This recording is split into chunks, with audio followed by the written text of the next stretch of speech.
कौन ब्रह्मा का पिता है, कौन विष्णु की मां, शंकर का दादा कौन है, हमको दे पता। ये जानने के लिए कृपया सुनिए जगत गुरु तत्वदर्शी संत रामपाल जी महाराज के अमृत वचन सर्व पवित्र धर्मों के पवित्र शास्त्रों के आधार पर। और उन वेदों में लिखी वर्णित जो व्याख्यान हैं उनके ऊपर कबीर देव, कबीर साहब, काशी वाले, बनारस वाले ये ही खरे उतरते हैं। तो यही हमारे भगवान है। तो परमात्मा पाने में जरा सी भी देर नहीं होगी। जब हमें ये विश्वास हो जाएगा कि ये परमात्मा है, सब वेद गवाही देते हैं, आंखों देखा संत गवाही देते हैं, और ये है way of worship, nothing else, फिर हमारे पास शेष बचेगा क्या? शंका जो है इस जीव की सबसे बड़ी शत्रु है। और जब तक शंका समाप्त नहीं होगी भक्ति हम कर नहीं सकते, क्योंकि करते रहेंगे लेकिन बीच में कोई ना कोई आके आपको डिस्टर्ब कर सकता है कि ऐसा नहीं है, ये तो ऐसा है भगवान। आप जब शंका रहित नहीं हो तो उसकी मान लोगे। ऐसे हम अभी तक इन नकलियों के पीछे लगे रहे। किसी ने जरा सा कोई भिन्न सा ज्ञान सुनाया, उसको छोड़ उसके पीछे, उसने जरा सा कुछ भिन्न ज्ञान सुनाया, उसे छोड़ उसके पीछे, और अपना जीवन नष्ट कर गए, क्योंकि इनको कोई ज्ञान नहीं था इन ऋषि महर्षियों को। अब परमात्मा पाने के लिए ये पता होना चाहिए कि हमारा कौन भगवान है और कहाँ प्रमाण है। अब ये सैकड़ों प्रमाण दास ने दे दिए। जिन महापुरुषों ने भगवान मिले उनने यही नाम जपे, 2 अक्षर का सतनाम, एक ओम, एक ये तत् गुप्त है। जिनको मिल चुका है वो मंत्र, उनको पता है सतनाम में दूसरा मंत्र कौन सा है। ये है 2 अक्षर का मंत्र और ये सतनाम है। राधा स्वामी वालों को सतनाम का कह का भी नहीं पता, ये कहाँ मोक्ष होगा। इसी कारण से शिवदयाल जी प्रेत बने और अपनी शिष्या बुक्की में बोल रहे हैं वो, पुण्यात्माओं को आँख खोलो, इतना विद्वान पुरुष, आज परमात्मा ने ऐसी बुद्धि दे रखी है आपको, क्या क्या बना लिए हैं, हवाई जहाज बना लिए, इंटरनेट बना लिए, कंप्यूटर बना लिए। जो बनाना था वो अभी शुरू भी ना किया है। हमने केवल इस मनुष्य जीवन से ये डले नहीं डोने थे, हमने मोक्ष कराना था, और उसकी बहुत आसान तरीका, कोई विशेष इसमें कार्य नहीं, काम भी करते रहो, चलते फिरते उठते बैठते इस मंत्र का जाप करना है, नथिंग एल्स। बकवाद त्यागनी है।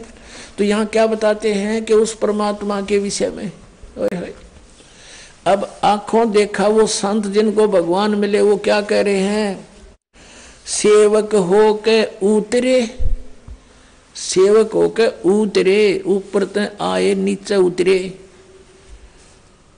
इस पृथ्वी के माही जीव उदाहरण जगत गुरु, बार बार बलि जाही।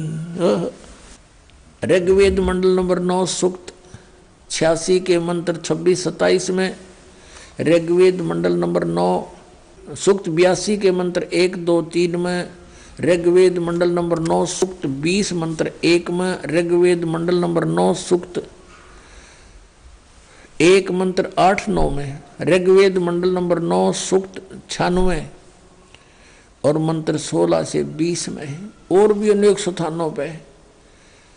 और ऋग्वेद मंडल नंबर 9 सूक्त 94 के मंत्र 1 में ये स्पष्ट किया है कि वो परमात्मा कवियों की तरह आचरण करता हुआ पृथ्वी पर विचरण करता है, घूमता है, वो इधर उधर है, और सतलोक से चलकर आता है, दृढ़ अच्छे आत्मा को मिलता है और वो तत्व ज्ञान का उपदेश करता है। और परमात्मा स्वयं अपने सूक्ष्म वेद में कहते हैं, चारों युग में संत पुकारे, कूक कहा हम हेल रे, हीरे माणिक मोती बरसे ये जग सुगता ढेल रे। कि चारों युगों में उन संतों ने मेरी महिमा का गुणगान किया जिनको मैं मिला, और मैंने भी स्वयं आकर के ऊंचे स्वर में आवाज लगा लगा कर जनता को समझा। हीरे माणिक मोती बरसे, ये तत्व ज्ञान रूपी सत साधना रूपी अमृत हम बरसा रहे हैं, मोती बरसा रहे हैं। इनको ग्रहण करते नहीं है भोले भक्त, और ये डले ढो रहे हैं, ये जग चुगता ढेल रे, ढेल माने डले कंकर पत्थर इकट्ठे कर रहे हो, आन उपासना आन साधना के अन्य भगवानों की पूजा करके तुम डले ढो रहे हो, और हम हीरे मोती बरसा रहे हैं, इनको ग्रहण नहीं कर रहे, तुम निर्धन होते जा रहे हो। क्या बताते हैं, हमारा ज्ञान किन्हें ना सुनिया, ये पर भी लेन जात है दुनिया। कहीं पर आप देखते हो इन भ्रमित किए हुए अज्ञानी ऋषि संतों के द्वारा के फलाने स्थान पर कुंभ का पर्व होगा, वहां पर भी लगेगी, पर भी वो है इनकी 1 घंटा 1.5 घंटा स्नान का समय निर्धारित करते हैं किसी सरोवर तालाब या दरिया में, कि उसमें जो स्नान कर लेगा उसका बेड़ा पार हो जाएगा। ये कर रखा है ना ऐसा जुल्म। वहाँ बेड़ा पार नहीं, बेड़ा गर्क होता है। कैसे होता है, एक समय हरिद्वार के अंदर हर की पैड़ियों पर ये पर्व भी लगी थी। कुंभ के पर्व के ऊपर स्नान का समय निर्धारित किया था इन्होंने। वहाँ पर ये सभी त्रिगुण उपासक, रजगुण ब्रह्मा, सदगुण विष्णु, तमगुण शिव जी के उपासक, ये गिरी पुरी और नागा वैष्णो, ये कनपाड़े नाथ और बिना कनपाड़े, ये सारे वहाँ इकट्ठे हो गए स्नान के लिए।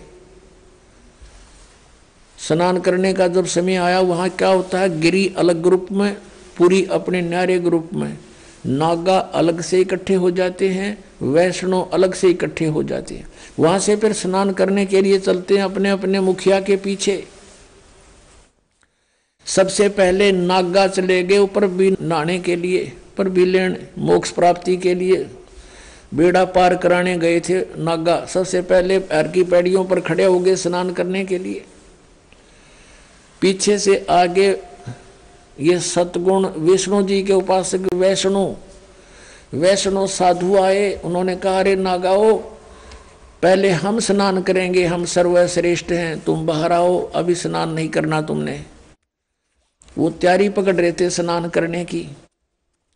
नागा कहने लगे, नहीं, हम सर्वश्रेष्ठ हैं, हम त्यागी और बैरागी हैं, हम कोई वस्त्र तक भी नहीं स्तन पर रखते, हमको नी इच्छा फिरते हैं, हम सर्वश्रेष्ठ हैं, हम प्रथम स्नान करेंगे। अब वैष्णो साधुओं ने कहा कि तुम बाहर आ जाओ नागो, तुम काहे के श्रेष्ठ हो, तुम नहाते ना धोते, राख लपेटे फिरते हो, सरड फड़ तुम टट्टी के हाथ भी नहीं धोते, और तुम काहे के श्रेष्ठ हो, बाहर आओ, हम प्रथम स्नान करेंगे। इस बात का दुख माना उन्होंने, नागाओं ने, और दोनों आपस में झगड़ा शुरू हो गया। वैष्णो साधुओं का, सतगुण विष्णु के उपासकों का, और तमगुण शिव जी के उपासक नागाओं का आपस में लठ बाज गया, झगड़ा हो गया।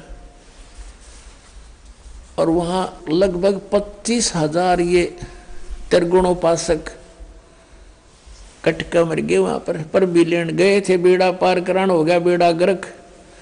तो यहाँ परमात्मा कहते हैं, तीर तुपक तलवार कटारी, जमदड़ जोर बधावे हैं, हर पैड़ी हर हेत न जाण्या, वाजा करद चलावे हैं, काटे शीस नहीं दल करुणा, ये जग में साध कमावे हैं, और जो जन इनके दर्शन को जावे, उनको भी नरक पठावे हैं। काटे शीस नहीं दल करुणा, और ये जग में संत को आवे हैं, हर पैड़ी हर हेत नहीं जाना, वाजा तेग चलावे हैं। हर की पैड़ी कहें, भगवान का स्थान कहो, भगवान की छाती पर ये कुकर्म कर दिया, 25,000 कटका मर गए। लेली पर भी टिंडे वहां पर, ये है इनके तीर्थ स्थान नहाने के। और किसी को मना करता है तो इन्होंने कहा, हमारी तो भावनाओं को ठेस पहुंचा दिया। अरे ये कोई भावना हुई? अब जैसे कोई बालक, कोई बिजली का तार टूटा पड़ा है, उसमें स्पार्किंग हो रही है, बच्चा उसको आतिशबाजी जानकर पकड़ने जा रहा है, और कोई बुद्धिमान व्यक्ति उसको देख रहा है, उसको भागकर उठाकर उस बच्चे को उसकी जान बचा देता है। बच्चा रोता है क्योंकि उसकी भावनाओं को ठेस पहुंचा है। वो तो उसको पकड़ना चाहता था, और उसको पता था उस भद्र पुरुष को कि ये मर जाएगा, तो उसकी भावनाओं को वहां ठेस पहुंचाना अनिवार्य था।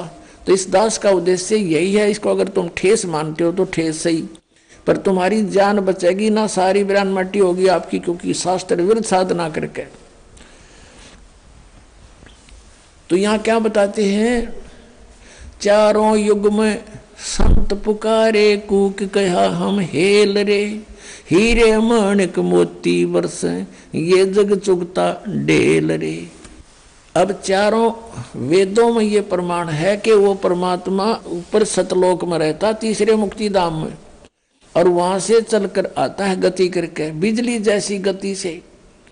और जैसे विद्युत अपने आकर्षण वाली वस्तु पर गिरती है, ऐसे ही वो परमात्मा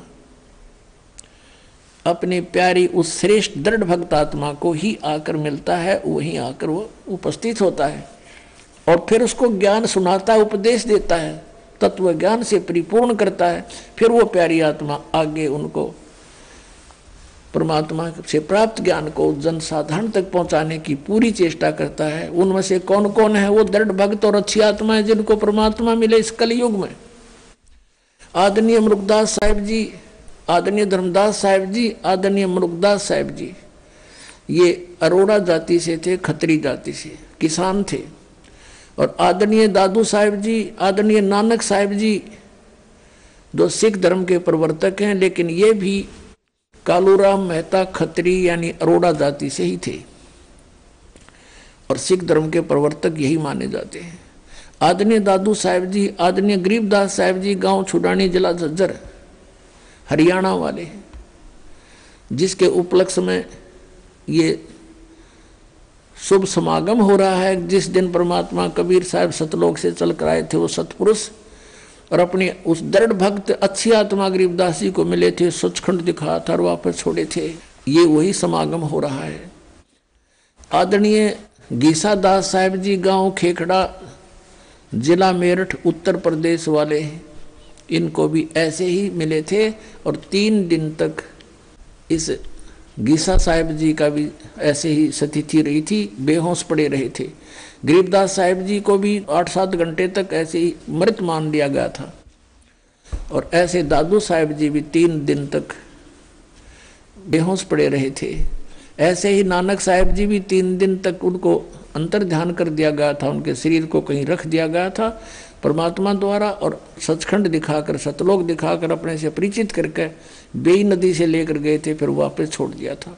उसके बाद उस महापुरुष ने अपनी नौकरी त्याग दी, परमात्मा का प्रचार किया, 12 वर्ष तक घूम घूम के परमात्मा से प्राप्त ज्ञान का, और फिर 16 वर्ष तक बैठ के अपने घर पे साधना की। परमात्मा ने संकेत कर दिया था कि बहुत हो गया, अब अपनी भक्ति करो, पीछा छुटवाओ, अब आने दो समय, फिर देखेंगे। अभी सतनाम उनको दे दिया था आदरणीय नानक साहिब जी को, लेकिन आगे ना देने की प्रतिज्ञा करा दी थी कि किसी को नहीं बताना भी, नहीं तो इन काल के दूतों नकली पंथों के हाथ में लग जाता है सतनाम 2 अक्षर का। आज इन्हें कह खगा भी को नहीं पता सतनाम है क्या, परमात्मा ने ऐसा गुप्त रखा और आपके लिए खजाना खोल दिया। अब इस एक सेंटेंस, एक पवित्र वाणी को आपके समक्ष सरलार्थ करने के लिए कितना उदाहरण देने पड़े। कौन सी वाणी को? ओए होए, सेवक होकर उतरे इस पृथ्वी के माही, जीव उदाहरण जगत गुरु, बार बार बलि जाहि। पुण्यात्मा, आप तो बालक हो और काल के इस नकली सुख की भांग पिए पड़े हो। जिसका बालक बिगड़ जा, निकम्मा हो जा, शराब स्वरूप पी के किसी गिरा पड़ा हो, तो पिता को माता को पता लग जाए, दौड़े जाया करें, उसने लाओगे, उठा समझा बुझा के नवाव दुआएंगे, उसको कोई ऐसी औषधि देंगे जिससे उसकी शराब उतर जा, क्योंकि वो उसके हमदर्द हैं। तो हम सभी काल की भांग पिए पड़े हैं। कबीर साहब कहते हैं, कबीर ये माया अटपटी और सब गट आन अड़ी, किस किस न समझाऊं या कुआ भांग पड़ी। सब एक प्रकार की बातें बोलते हैं, इनमें माया दिखाई देती और कुछ भी ना दिखता। इनको मालूम है कि वो व्यक्ति करोड़पति था, 1 सेकंड में मृत्यु होगी। अब कहाँ गया वो करोड़पति, उसके साथ कहाँ गई वो माया? सर्व सोने की लंका थी वह रावण से रणधीरम, एक पलक में राज विराजी फिर जम के पड़े जंजीरम। परमात्मा कहते हैं भक्ति ना क्या होता है, ये भ्रम रहा संसार, एक रति कंचन पाया नहीं रावण चलती बार। रतन एक रति कंचन 1 ग्राम गोल्ड भी नहीं प्राप्त कर सका, सारी सोने की लंका बना रखी थी, जाते समय कुछ नहीं लेकर जा सका। तो यहाँ हमने जीने के लिए जो आवश्यक वस्तुएं हैं केवल वही संग्रह करनी चाहिए, इसे ज्यादा हम करते हैं तो बकवाद कर रहे हैं। क्योंकि हमने सतलोक चलना है, सतलोक में वो स्थायी सुविधाएं हैं, यहाँ स्थायी है ही नहीं। हम एक दूसरे को लूट खसोट करके कोठी बंगले बनाते हैं, मृत्यु हो जाती है तुरंत और गधे बने फिरते हैं। जैसे एक गवर्नर था हिमाचल प्रदेश और पंजाब का, 2 जगह का चार्ज था और रिटायरमेंट के निकट आ रहा था। उसने सोची बुढ़ापे का समय हिली स्टेशन पर गुजारा करूंगा, वहां पर एक प्लाट ले लेता हूं पहाड़ों पर। वो प्लाट लेने के लिए 3 करोड़ रुपये, पहले 100 के नोट थे, ये बड़े नोट नहीं थे 500 और 1000 के, उस समय 100 के नोट 3 करोड़ एक जीप में आवे को नहीं, इतने हो जाते। वो धर लिया हेलीकॉप्टर में, उसने बयाना देने गया था, प्लाट खरीदने गया था और साथ में परिवार साथ में आप बैठा जा था। वो इतने लोड में हेलीकॉप्टर क्रश हो गया, वो स्वयं भी मरा, परिवार मर गया, एक लड़का शेष रहा था, बाकी सब मर गए उस हेलीकॉप्टर में। और उन नोटा न गडरिए ठाए फिरे, गधे खाओ भेड़ खाओ उन कागजान, और वो मर गया वहां पर। और फिर समाचार पत्रों में आया था कि 40 करोड़ रुपया उस टाइम, 40 करोड़, 100 के नोट 40 करोड़ एक बहुत बड़े हाल में नहीं आए। और उसने बताया अपने नीचे तय खाना बनवा रखा था, बेड थे घने, जो ये बोल रहे हैं इनको, इनके अंदर डाल रखे कपड़े दरा करते हैं, उसमें उनमें ठोक रखे थे। बता वो बनेगा किसी गधा, किसी कुत्ता, सुअर, बैल बन के पूरे करेगा जो लूट रखे थे, और वो जोड़ा जाड़ा यहीं रह गया। तो ये ज्ञान हमने सत्संग से समझना पड़ेगा। जब भक्ति करनी है, परमात्मा पाना है, तो आपने ये मर्यादा, इस नियम से रहना पड़ेगा। और आपको आवश्यकता कुछ वस्तु की होगी तो भगवान आपको अनायास ही देगा, आप देगा, आप इस मर्यादा से रहें। तो अब क्या बताते हैं कि आप जी ने इधर ध्यान कभी दिया नहीं, क्योंकि इधर ध्यान तो जब दे जब हमें कोई बताने वाला हो। हमें तो ये गुण गाएंगे, बदले रे भगवान, भगवान की सा भगवान निराकार, चलो भाई निराकार होगा। अब भगवान से हम मिलना चाहते हैं, हर भगवान निराकार बताते हैं, हमारी बुद्धि काम नहीं करे थी कि ये क्या बोल रहे हैं, बकवाद कर रहे हैं। अब जैसे किसी बेटी का विवाह करते हैं माता पिता, और उसकी माता बताती है बेटी जिस लड़के से हम तेरा रिश्ता करके आए हैं वो ऐसा है ऐसा है, उसके पास ऐसी संपत्ति है, उनका ऐसा मकान है, तो रुचि बनती है बालक की। और कोई नो कह दे बेटी तेरा विवाह कर दिया और पति तेरा है ही नहीं, वो तो निराकार है, तो वह बता के गड्ढेगी वहाँ पर, वह क्या करेगी उस निराकार पति का। तो अब हम परमात्मा से मिलने की चेष्टा करते हैं और कहते हैं भगवान निराकार है। और ये राधा स्वामी पंथ वाले, धन धन सतगुरु पंथ सिरसा वाले, डेरे वाले, सच्चा सौदे वाले, और जय गुरुदेव वाले, और ये जनौद वाले, भिवानी वाले, एक राधा स्वामी पंथ समझो सारा ही। और इनका विधान है कि सतलोक में भगवान नहीं, सतपुरुष नहीं है, वहाँ तो चेतन ही चेतन है, चैतन्यता ही चैतन्यता है, प्रकाश ही प्रकाश है। और आत्मा उस प्रकाश में ऐसे मिल जाती है जाकर जैसे बूंद समंदर में, वो तो डूब कर मरना हो गया, फिर कोई बात हुई है। तो ये विधान है, करोड़ों व्यक्ति डबो दिए इन अज्ञानियों ने, शास्त्र विरुद्ध साधना करा के काल के जाल में फंसा दिए। अब कहें तो दुख मानते हैं श्रद्धालु भी कि रामपाल तो आलोचना करता है। आलोचना की परिभाषा बदल ली तुमने अज्ञान के कारण। सत्य कहना आलोचना नहीं होती, वह सत्य होती है। आलोचना होती है किसी के बारे में झूठी बकवाद करे, हम तो विद प्रमाण बोलते हैं, आप ही के पुस्तकों से दिखाते हैं कि ये देखो दुर्गति हो रही तुम्हारे परम धनी शिवदयाल की। भूत बनकर अपनी शिष्या बुक्की में फिर शंका समाधान करने लग रहा बैठ के। वो कहते हो तो अनामी लोक में चला गया। अनामी लोक में कहाँ गया? तो बुक्की लोक में आ गया।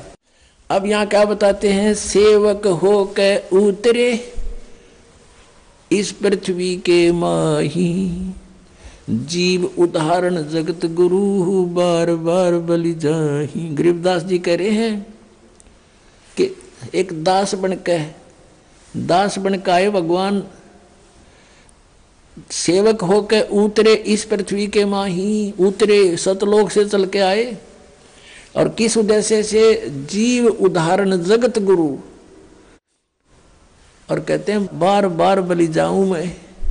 गरीबदास जी कहते हैं बलिहारी जाऊं इस परमात्मा के ऊपर जो किसे दयालु हैं, कैसे दयालु हैं। सतलोक से इतने सुंदर लोक को छोड़कर हमारे लिए यहाँ आते इस गंदे लोक में जहाँ पर आहार भी उपलब्ध नहीं ढंग का।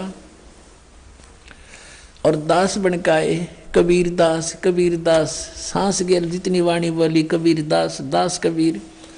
परमात्मा जब क्यों उन्होंने दास कहा कि हमने भी यदि सतलोक पाना है तो ऐसे ही हम अपनी क्रियाएं बनानी पड़ेंगी।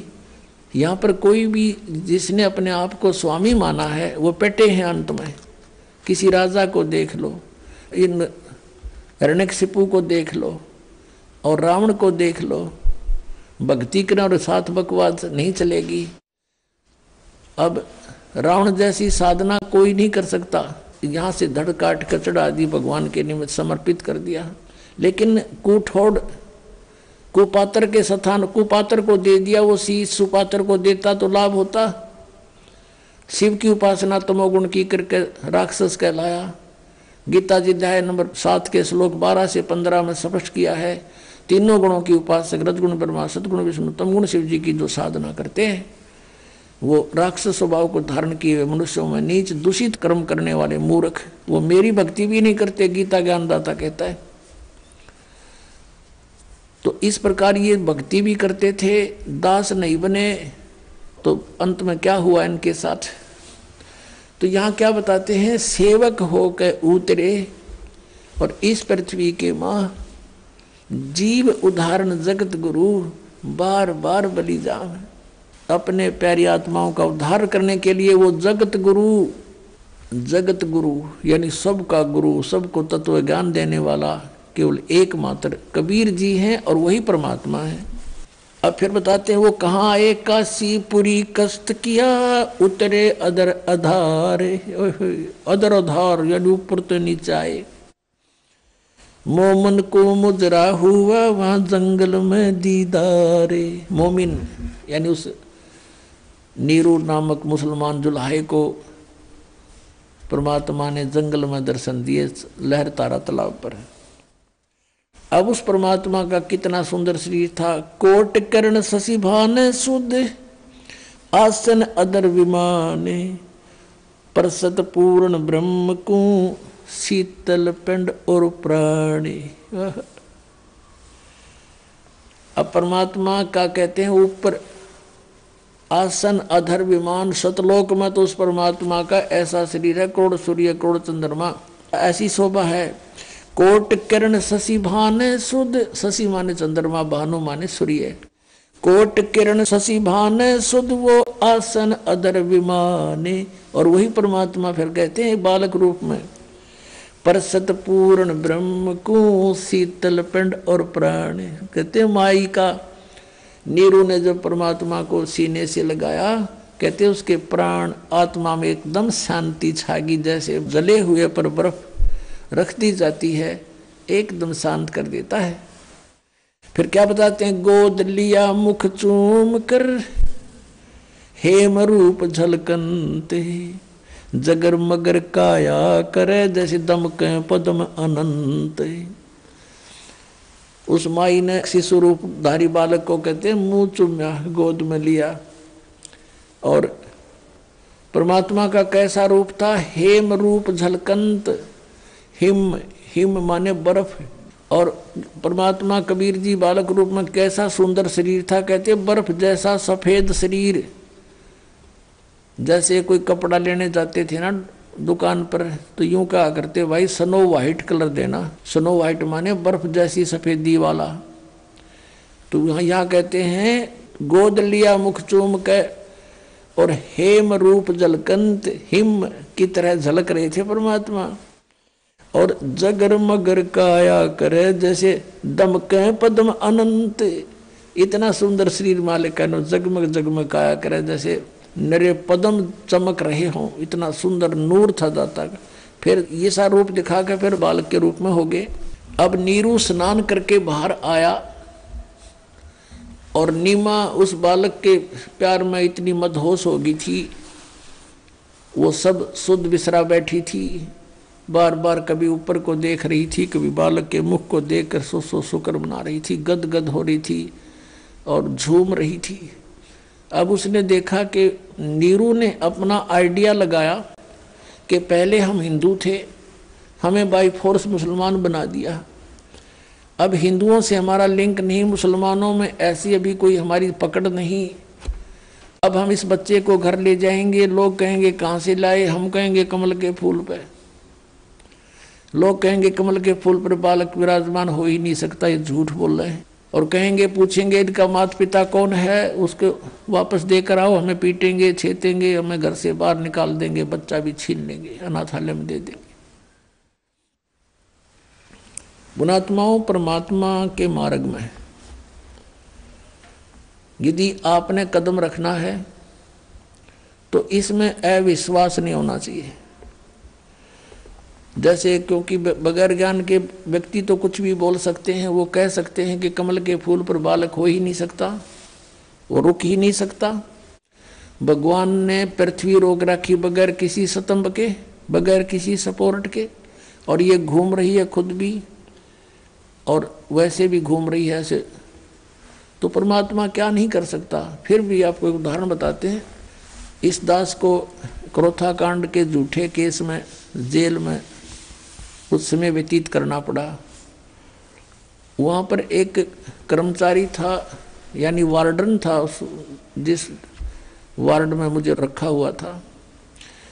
तो वो आते थे, चर्चा करते थे, पूछते थे महाराज कारण क्या हुआ, सब उनको सच्चाई बताते थे। वो भी परिचित हुए सच्चाई से, एक सचमुच आपके साथ तो ये राजनीतिक षड्यंत्र है, हम भी अब बहुत महसूस कर रहे हैं। तो फिर ज्ञान चर्चा होती थी, तो हमने कहा कबीर इज गॉड, ऐसे ऐसे वो अवतरित हुए, कमल के फूल पर आए।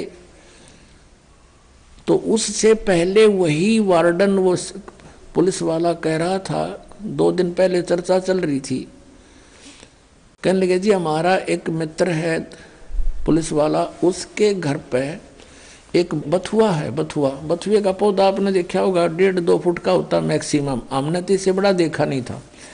वो बता रहा है कि बथुए का पौधा 10 फुट ऊंचा है, 10-11 फुट, और नीचे से उसका पेड़ जो है तना लगभग 3-4 इंच मोटा है, और वो सदाबहार है, यानी पूरे वर्ष वो हरा भरा रहता है, उसके पत्तों का साग बनाकर खाया जाता है। अब हमने तो अविश्वास हुआ नहीं भी होगा, हो सकता कोई बड़ी बात नहीं। अब फिर एक दिन ये चर्चा चली जब इस दास के साथ के भाई परमात्मा कमल के फूल पर आकर विराजमान हुए, तो यहाँ आकर वो अड़ गया न, बोला जी यह बात नहीं समझ में आती आपकी, और सारी मान लेंगे, लेकिन कमल के फूल पर बालक कैसे रुक सकता, वो तो बिल्कुल पत्ते से होते। मेरे फिर वह बात याद आएगी, मैं कहने लगा भगत एक बात बताओ, आप परसों बता रहे थे कि आपके एक मित्र के घर पर एक बथुआ है और वो 3-4 इंच मोटा उसका तना है और 10 फुट ऊंचा लंबा है, ये संभव हो सकती है? कभी देखा तो नहीं, हमने तो 2 फुट से ऊपर कदे बथुआ देखा नहीं, हम किसान परिवार में जन्म हमारा, और आप ये कह रहे हो कि ऐसा धर्म, वो भी मान रहे हैं कि परमात्मा कुछ भी कर सकता है। उसकी बुद्धि सेट होगी तुरंत। जब एक 10 फुट का बथुआ हो सकता है तो क्या कमल का फूल इतना स्ट्रॉन्ग नहीं हो सकता जिस पर बालक लौट जाए? तुरंत मान गया, ने बोला जी हो सकता है, 100 हो सकता है। न्यू पे चल रहे थे हम, आप पे कह रहा है ऐसा बथुआ देखा, जब मैं न्यू को नहीं मान सकता, मैं वो तो बथुआ इससे ऊपर होता ही नहीं। तो वो मान गया। तो पुण्यात्माओं, ऐसे हमने इस अध्यात्म मार्ग को समझना है, इसमें इम्पॉसिबल नहीं होता कुछ भी। एक उदाहरण बताते हैं, कबीर परमात्मा का एक साधक था। हम कैसे साधक हैं, हम भगवान के ज्ञान को अवश्य सुनते हैं लेकिन मनमुखी तुरंत हो जाते हैं। अब वो साधक घर छोड़कर जंगल में पहाड़ पर जाकर बैठ गया और वहां दिन रात भक्ति कर रहा था, साधना करता था। एक दिन वो क्या करता था, वहां से नीचे उतर कर आता था। एक सरोवर था नीचे, थोड़ा पहाड़ से नीचे की तरफ, पहाड़ी पर ही था, बना हुआ था, लेकिन वो और ऊंची पहाड़ी पर रहता था। वहां आकर स्नान करता था और जल भर ले जाता था अपना करमंडल में।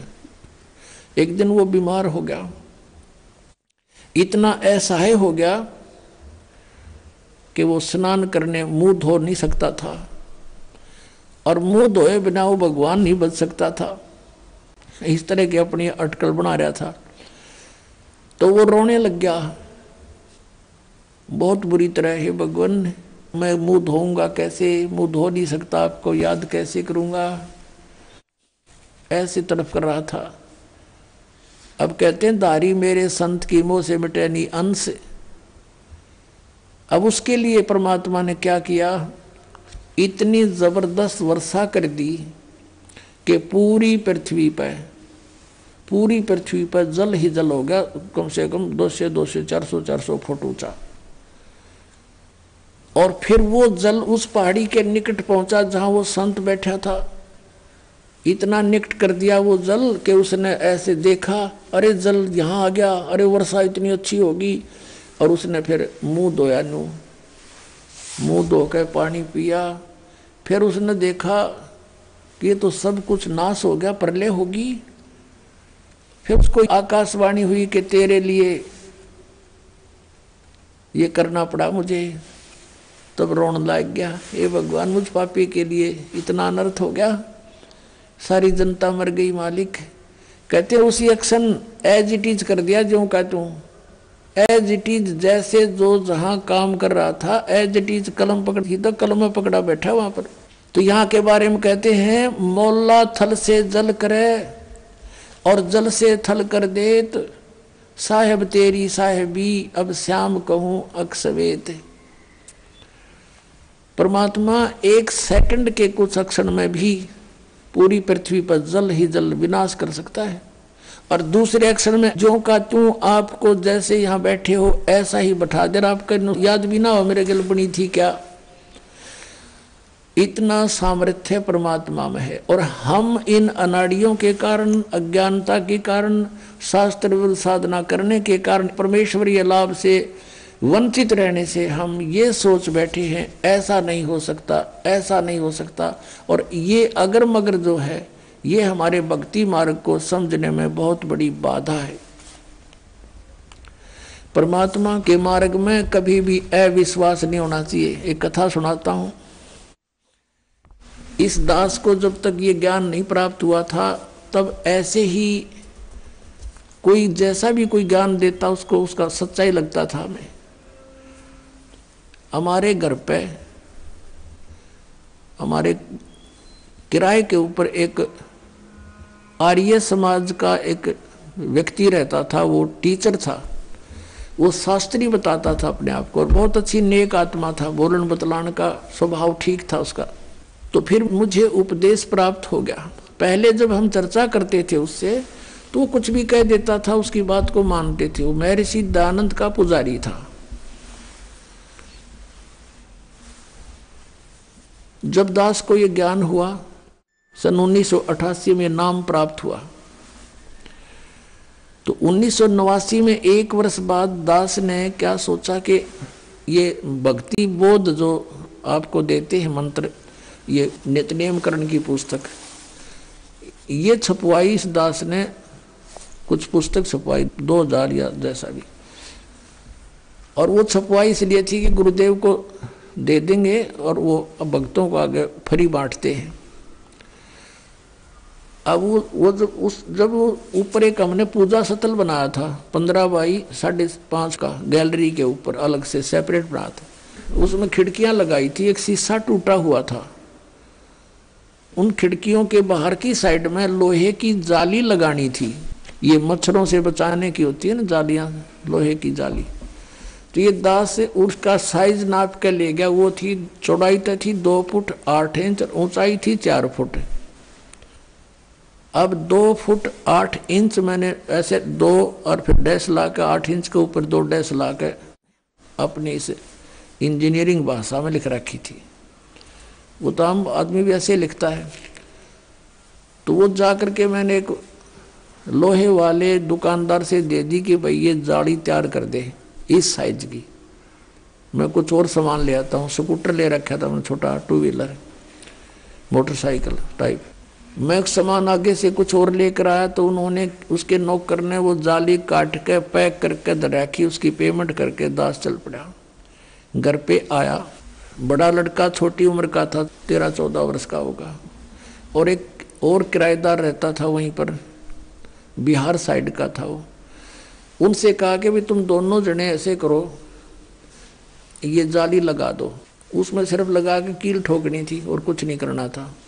तो वो दोनों लगाने लगे,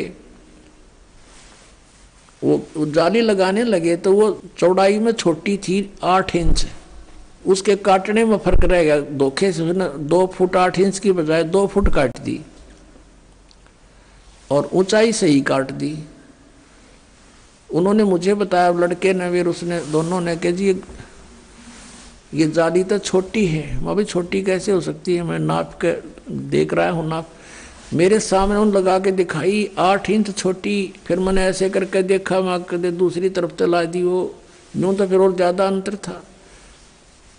दूसरी फिर देखा, दूसरी भी ऐसी। अब वहाँ जहाँ मकान बना रखा था शहर, वहाँ से काफ़ी दूर था, 3-4 किलोमीटर की दूरी पर।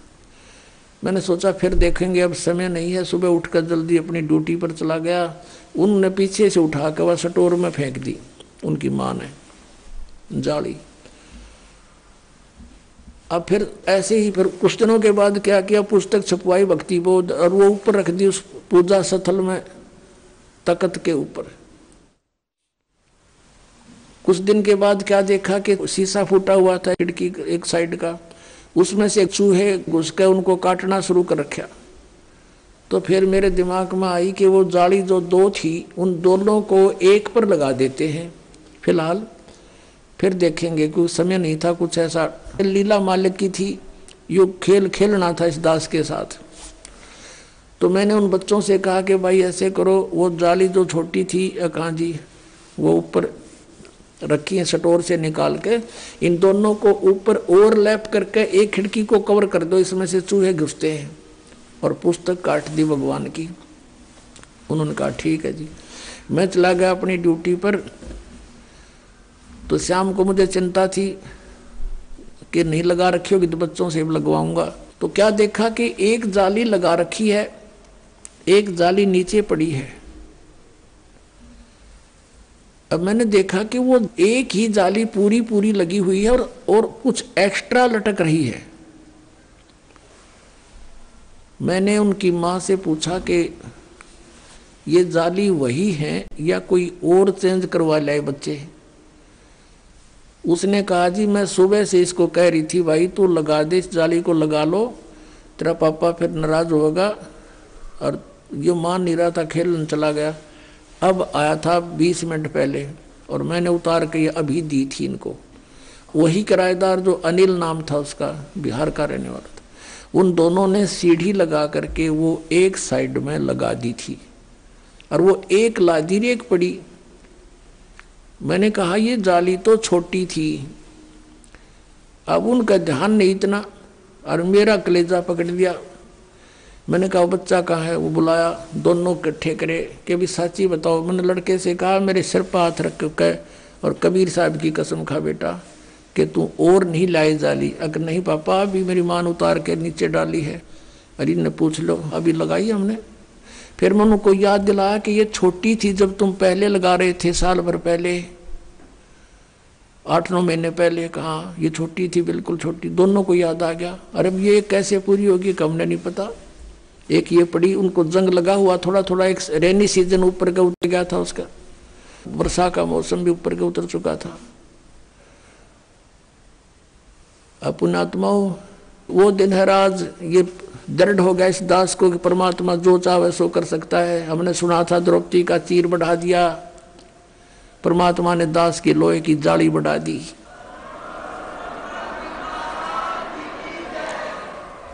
ये कबीर परमेश्वर है जिसने लोहे की जाली को भी बढ़ा दिया इस दास को दृढ़ करने के लिए। अब दूसरी फिर उठाकर देखी, दूसरे पर लगाई हुआ, उस पर पूरी आ गई। पूरी के बाद भी 6 इंच एक्स्ट्रा न्यू लटक रही है। अभी तक थी वो, अब तो पता नहीं उतार दी होगी। ये सन 1989-90 की बात है।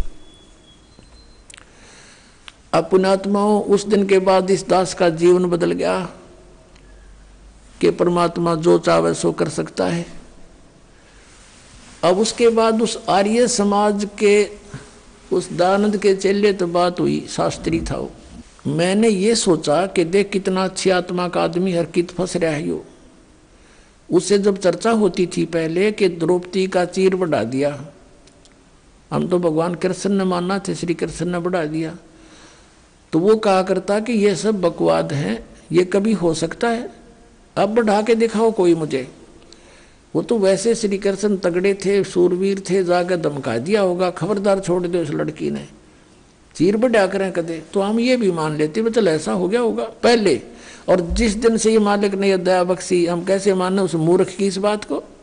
तो फिर मैंने ये सोचा कि इसको समझाऊं अच्छी आत्मा का, शायद ये बात मान ले, क्योंकि पहले वो हर तरह एक बिल्कुल अच्छा आदमी लग गया था, बोलन में, बतलान में, विनम्र भाव में, और अच्छी सुलझी हुई बात किया करता था। मैंने सोचा कि इसका कल्याण हो जाए, बता दूं। मैंने उसको प्रार्थना की, अपने वहाँ बुलाया, अलग बैठक थी, और उसे चर्चा की, क्या आप मानते हो कि द्रौपदी का चीर बढ़ा दिया था भगवान ने? बोला नहीं, ये कैसी बातें करते हो आप, ये हो ही नहीं सकता। मैंने कहा जी देखो, वो तो चलो पुरानी बात होली, हुआ या ना हुआ, लेकिन मेरे सामने हो गया, ये मेरी लोहे की जाली बढ़ गई और 8 और 6 14 इंच बढ़ गई है लोहे की जाली। ने बोला मैं नहीं मानता। मैंने उनकी बच्चों की माँ बुला ली, वो दोनों बच्चे बुला लिए कि बताओ भाई कैसे हुआ। उन्होंने सारी बता दी, सच्चाई ऐसे हुआ। ने बोला मैं नहीं मानता, अब करके दिखाओ। अब बता भाई कौन समझाओ सनाडी ने।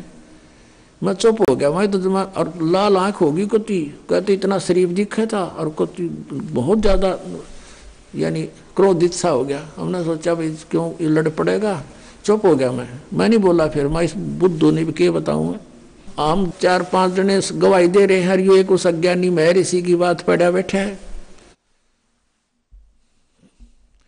उसने ये देखा कि भाई ये कुछ महसूस कर गया, बोला नहीं, मैं बोला नहीं, फिर क्या बोलूं, पसूत है। मैं चुप हो गया। उसने सोचा भाई जैसा भी उसके मन में आया, फिर वो बोला देखो आप इंजीनियर हो, एजुकेटेड हो, कोई मूर्खों को तो बहका भी दे, ऐसी बातें कर दे, आप कैसी बातें कर रहे हो। देखो मैं बताता हूँ महर्षि कैसे होते हैं। एक बार महर्षि दयानंद योग अभ्यास कर रहा था एक बंद कमरे में, आसन पद्म लगा के, और वो जमीन से ऐसे उठता था और छत के सिर लगा के वापस आ जाता था, ऐसे कर रहा था। रसोईया गया भोजन के लिए प्रार्थना करने, उसने झांकी से देखा, खिड़की से देखा, महर्षि दयानंद ऐसे जा रहा था, ऊपर छत के सिर लगा के वापस आ रहा था। उसने औरों को बुलाकर दिखाया, देखा ऐसे होते महर्षि। मैं बोला झूठ, कति झूठ, तू करके दिखा।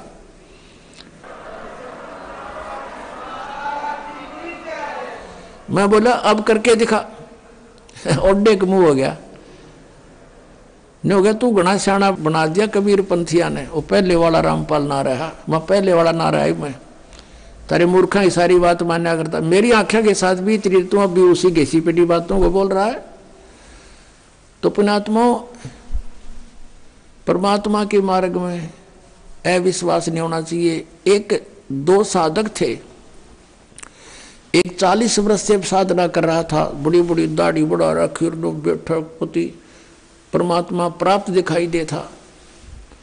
एक 4 वर्ष से साधना प्रारंभ की थी, नौजवान बच्चा था। एक देवदूत आता था भगवान के दरबार से, उन दोनों से मिलता था, घंटों भगवान की बातें चर्चा करके दोनों से। वो रहते थे अलग अलग, एक इधर एक दूसरी पश्चिम में एक पूर्व में, गांव के नगर के। दोनों के पास चर्चा करके जाता था। एक दिन उस देवदूत ने भगवान से कहा, भगवान विष्णु से, कि भगवान आपके 2 भक्त बड़े अटल हैं, आपके ऊपर पूरा विश्वास करते हैं। विष्णु जी ने देखा, ध्यान दृष्टि से कहा कि नहीं, उनमें से एक भक्त है, एक भक्त नहीं है, वो ढोंग कर रहा है।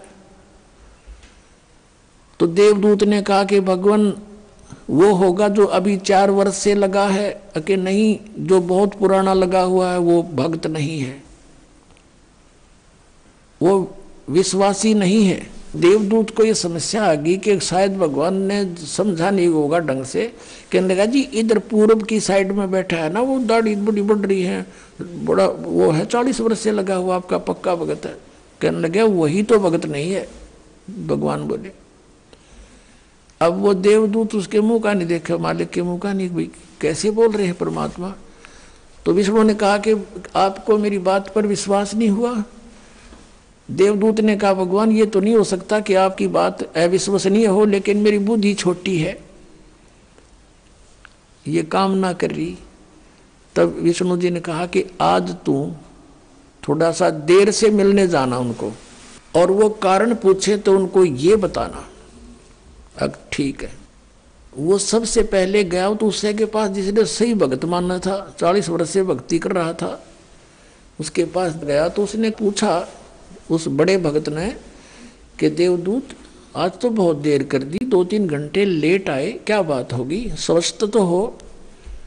तो देवदूत ने कहा कि भगत क्या बताऊं, आज तो भगवान ने ऐसी अनहोनी कर दी। परमात्मा ने दिन के 1 बजे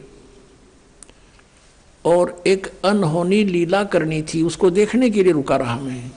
क्या करनी थी कि एक हाथी को और सुई के उस सुराख से निकालना था, सुई के सुराख से निकालना था, धागा डालने का सुराख होता सुई में, उसमें से हाथी निकालना था। और मैं उसको देखने के लिए रुक गया। उस 40 वर्ष वाले साधक ने पूछा, फिर क्या हुआ? कि भगवान ने सचमुच हाथी को सुई के धागा डालने वाले सुराख में के निकाल दिया। वो क्या कहता है कि देवदूत ऐसी झूठ बोल, किसी अगर जच जा, ऐसी बकवाद नहीं करा करते, ये कभी हो सकता है? अब देवदूत उसके मुंह का नहीं देखे, डांगर बोल रहा की है, दिखा ऐसा भगत, इस पर विश्वास नहीं भगवान का। वो तो उठ कर चल पड़ा, भाई भगवान ठीक कह रहे थे, ये तो निरा पशु है, खाम खांडले ढो रहा है। जब इसने न विश्वास नहीं, भगवान क्या नहीं कर सकता, फिर क्या फायदा इस भक्त का। अब उठ के गया 4 वर्ष वाले के पास, उसने तो वहां तो सोचा था कि तो और के में एंड बैंड बोलेगा, जब मैंने यूज कर दिया था। अब उसने भी यही प्रश्न किया कि देवदूत आपकी इंतजार कर रहा था, पलक बिछाए बैठा था, आएंगे आप, आते हो, चर्चा हो जाती है परमात्मा की, दिल लगता है। आज आप बहुत देर कर दी, मैंने सोचा था आज नहीं आएंगे, आज का दिन तो हमारा व्यर्थ हुआ। क्या कारण है देवदूत इतना देरी करने का? उसने फिर यही बताया कि दिन के 1 बजे परमात्मा ने एक लीला करनी थी। और भाई कमाल कर दिया, भगवान ने तो हद कर दी कि सुई की सुराख के अंदर से हाथी निकाल दिया, बे अचरज कर दिया। अब वो कहता है कि ये कि अचरज है, देवदूत भगवान निकाल दे, पूरी पृथ्वी ने सुई की नोक में गए, भगवान क्या नहीं कर सकता। तब उसने, देवदूत ने उस 4 वर्ष के साधक को सीने से लगा लिया और कहा, धन है तेरे माता पिता जिससे जन्म हुआ, तू है भाई सच्चा भगत, भगवान ठीक कह रहे थे, तू 1 नंबर का भगत है, जिसमें विश्वास नहीं भगवान का। और परमात्मा भी कहते हैं, क्या हुआ भक्ति करने जब मन में नहीं विश्वास, क्या फायदा उस भक्ति का। परमात्मा जो चाहे सो कर ही, सतगुरु जो चाहे सो कर ही, 14 कोट दूत जम डर ही, ऊत भूत जम त्रास निवारे, और चित्रगुप्त के कागज पाड़े। बोलो सतगुरुदेव। परमपिता परमात्मा पूर्ण ब्रह्म सर्व सृष्टि रचनार ये कबीर परमात्मा जी हैं। और ये वो मालिक हैं जो बनारस में काशी शहर में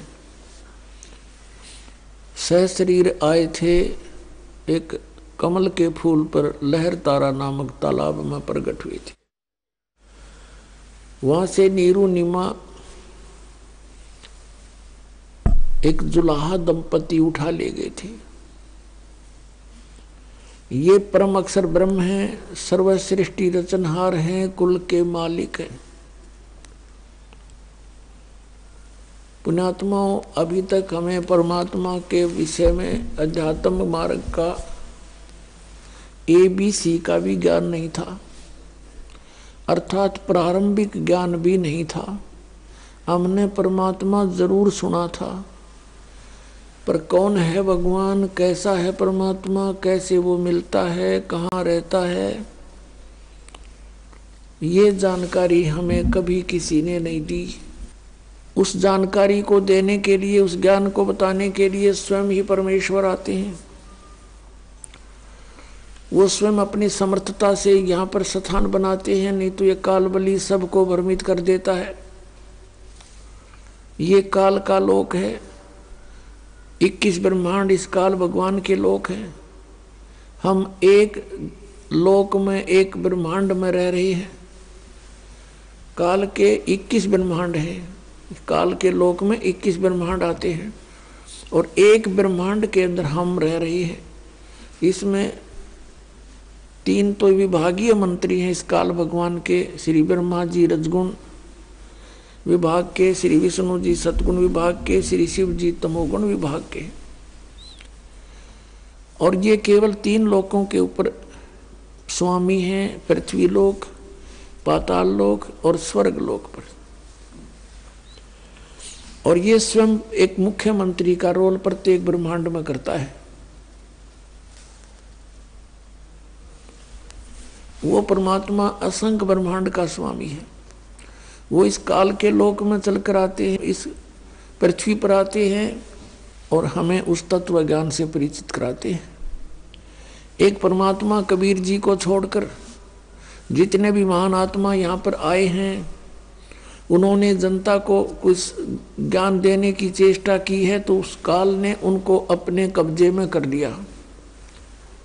और उनके माध्यम से, क्योंकि वो पिछले पुण्यकर्मी प्राणी होते हैं, उनके माध्यम से ये अपना अड़ंगा ज्ञान जनता में बंटवा देता है, सबको मिसगाइड करवा देता है। आइए अब हम उन श्रद्धालुओं के अनुभव जानते हैं जो जगत गुरु तत्वदर्शी संत रामपाल जी महाराज जी से दीक्षा प्राप्त कर चुके हैं तथा उनके द्वारा बताए गए भक्ति मार्ग पर चल रहे हैं। नमस्कार सर। नमस्कार सर। सर क्या नाम है आपका? केदारनाथ जी। सर कहाँ के रहने वाले हैं आप? जिला बुलंदशहर खुर्जा। सर संत रामपाल जी महाराज से नाम दीक्षा आपने कब ली?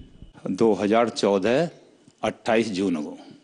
सर संत रामपाल जी महाराज से नाम दीक्षा लेने से पहले आप क्या भक्ति साधनाएं करते थे? संत रामपाल जी महाराज से पहले, दीक्षा लेने से पहले हम भक्ति क्या किसी की भक्ति नहीं करते थे। हम तो ब्रह्मा विष्णु महेश को ही स्वयं भगवान समझते थे और कभी मंगलवार को प्रसाद 10-5 रुपए का बांट दिया करते थे और कोई भक्ति नहीं करते। सर आपने बताया कि आप जो भी भक्ति साधनाएं करते थे, तो उन सब भक्ति साधनाओं से क्या आपको कोई लाभ भी प्राप्त हुए? कुछ लाभ नहीं हुआ साहब, उससे तो हम परेशान, दिन पे दिन परेशान रहते थे, कोई लाभ नहीं हुआ। और हमारी एक बाजू में दर्द हुआ बहुत तेज, 5 साल से दर्द रहता था। हॉस्पिटलों में गए, आयुर्वेदिक वैसे भी दिखाया, जहाँ किसी ने बता दिया वहाँ गए, लेकिन कोई हमें आराम नहीं हुआ। सीधा हाथ यहाँ से यहाँ तक पूरा और ऊपर नहीं उठता था, इतना दर्द रहता था कि रात को नींद भी नहीं आती पूरी रात। 4-5 साल हो गई इसी तरीका से हमें। तो हमें हमारे पड़ोस में एक राजेंद्र भगत जी रहते थे, उन्होंने हमारे लड़के को किताब दी। अब वो किताब लड़के ने पढ़ी तो वो कहने लगा जी मैं तो वहाँ नाम दीक्षा लेने जा रहा हूँ संत रामपाल जी महाराज से। हमने कहा ले आओ बेटा। वो नाम दीक्षा लेके आया। उसके बाद हमारी भक्तमती कहने लगी कि मैं भी जाऊंगी। पत्नी 15 दिन बाद वो भी गई, वो भी नाम लेके आई। उसके 15 दिन बाद हमने कहा भाई हम परेशान हैं, हम जाएंगे, हम भी नाम ले गए। तो हम भी बरवाला गए और संत रामपाल जी के जाके आश्रम में अपना नाम दीक्षा ली। सर, हम संत रामपाल जी महाराज के लाखों शिष्यों से मिलते हैं तो उनको कोई ना कोई लाभ जरूर होते हैं, चाहे आर्थिक हो, शारीरिक हो, मानसिक हो, भौतिक हो। तो क्या संत रामपाल जी महाराज से नाम दीक्षा लेने के बाद आपको भी कोई लाभ प्राप्त हुए? कि पहला तो मतलब ये है कि हमारे 4-5 साल से बाजू में इसमें दर्द रहता था, तो हमने नाम दीक्षा लेने के बाद संत रामपाल जी महाराज से आशीर्वाद लिया। आशीर्वाद लेने के बाद हमें संत रामपाल जी ने हमारे हाथ को पकड़ा और हमारा हाथ का पूरा दर्द खत्म हो गया। उसी समय ऐसे लगा कि अब दर्द कभी हुआ ही नहीं हाथ में। उसके बाद हम भंडारा करा और अपना घर आ गए। फिर दूसरे महीने गए, 3-4 महीने तक हम हर महीने जाते थे और पूरा मतलब हमें आराम हो गया, हाथ का दर्द बिल्कुल खत्म। और फिर हमारी एक 6 महीने की बच्ची थी और वो उस बेड पे सो रही थी और बच्चों ने दूध उबाल के वहाँ रख दिया लोटे में, और वो अचानक वो उठी, उसका पैर लगा और उसके वो बेड पे से नीचे गिर गई, और गिरने के बाद पूरा दूध उसके ऊपर गिर गया और उसका चेहरा, मुंह, सारा पेट वेट सब जल गया। जब उसके कपड़े उतारे तो आलू की तरह खाल उतर गई पूरी। तो हम जीरो पुस्ता हॉस्पिटल में लेके गए। वहाँ डॉक्टर ने देखा और हमारे को वहाँ से भगा दिया कि भाई ये बचेगी नहीं, ले जाओ। फिर हम उसे जीटीबी हॉस्पिटल ले गए। तो वहाँ ले गए, वहाँ भी उन्होंने देखा, दवा गोली लगा लगू के कह दी कि भाई इस लड़की को हम नहीं बचा सके, इसका भी अंग भी नहीं बना है, इसे सफदरजंग हॉस्पिटल ले जाओ। वहाँ से फिर हम सफदरजंग रात को ही ले गए। वहाँ भी उन्होंने देखा, उन्होंने पट्टी वट्टी कर दी, बोले इसे ले जाओ भाई, ये लड़की नहीं बचेगी, तुम्हारी ये छोटी बच्ची है 6 महीने की, ये नहीं बचेगी। तो उसे हम घर ले आए। तो हमने संत रामपाल जी से प्रार्थना लगाई, तो वहाँ से गुरुजी ने कहा कि ठीक है भाई, तुम्हारी बच्ची सही हो जाएगी। तो हमने वैसे ही दवाई थोड़ी बहुत कराई, बच्ची तीसरे दिन हमारी सही होगी, दूध पीने लगी। सर, संत रामपाल जी महाराज से नाम दीक्षा लेने से पहले क्या आप नशा भी करते थे? हाँ जी, शराब भी पीते थे, सिगरेट भी पीते, तम्बाकू भी खाते थे, गुटखा भी खाते, सारे नशे करते थे हम पहले। संत रामपाल जी महाराज से नाम दीक्षा लेने के बाद क्या आपके नशे भी छूटे? हाँ जी, जिस दिन हमने नाम दीक्षा ली उसी दिन आकर के घर पे हमने सब तोड़ के फेंक दिए, बीड़ी सिगरेट वगैरह। भाई आज के बाद छुएंगे भी नहीं, आज तक हमने छुआ भी नहीं उन्हें। सर, संत रामपाल जी महाराज से नाम दीक्षा लेने के बाद आपको बहुत सारे लाभ प्राप्त हुए। आपने बताया कि आपका जो एक हाथ था वो उठता नहीं था, 4-5 साल तक आपने दवाई कराई लेकिन कोई आराम नहीं हुआ। जैसे ही संत रामपाल जी महाराज से आपने नाम दीक्षा लिया और संत रामपाल जी महाराज ने आपको आशीर्वाद दिया, वैसे ही उस हाथ का दर्द गायब हो गया। और बहुत सारे लाभ आपको संत रामपाल जी महाराज ने दिए। पहले आप नशा करते थे, संत रामपाल जी महाराज की शरण में आने के बाद आपका नशा भी छूट गया। आपके साथ एक दुखद घटना करी, आपकी लड़के की लड़की जो सिर्फ 6 महीने की थी उबलते हुए दूध में गिर गई। ये बहुत दुखद घटना आपके साथ घटी। आपने जियो विस्तापे दिखाया, फिर सफदरगंज हॉस्पिटल में रेफर कर दिया गया। वहां से भी आपको निराशा हाथ लगी। डॉक्टरों ने कहा था कि अब ये नहीं बचेगी, 6 महीने की बच्ची है, ये सारी जल गई है। फिर आपने संत रामपाल जी महाराज से प्रार्थना लगाई। संत रामपाल जी महाराज ने कहा परमात्मा दया करेंगे, आपकी बच्ची बच जाएगी। और संत रामपाल जी महाराज की कृपा से वो तीसरे दिन ठीक हो गई। तो संत रामपाल जी महाराज ने आपके साथ अद्भुत चमत्कार दिए। तो जो श्रद्धालु आज आपको देख रहे हैं, आप उनको क्या कहना चाहेंगे? हम तो भक्त समाज को ये संदेश देना चाहते हैं कि संत रामपाल जी से उपदेश लो और अपना कल्याण करवाओ। सर, संत रामपाल जी महाराज से उपदेश कैसे ले सकते हैं? जगह जगह पे टीवी और नामदान केंद्र खुले हुए हैं, और टीवी पे नीचे पट्टी आती है, उस पर सब लिखा हुआ आता है। वहां से अपना एड्रेस लो और संत रामपाल जी से नामदान लो और अपना कल्याण करवाओ। धन्यवाद सर। सत साहे।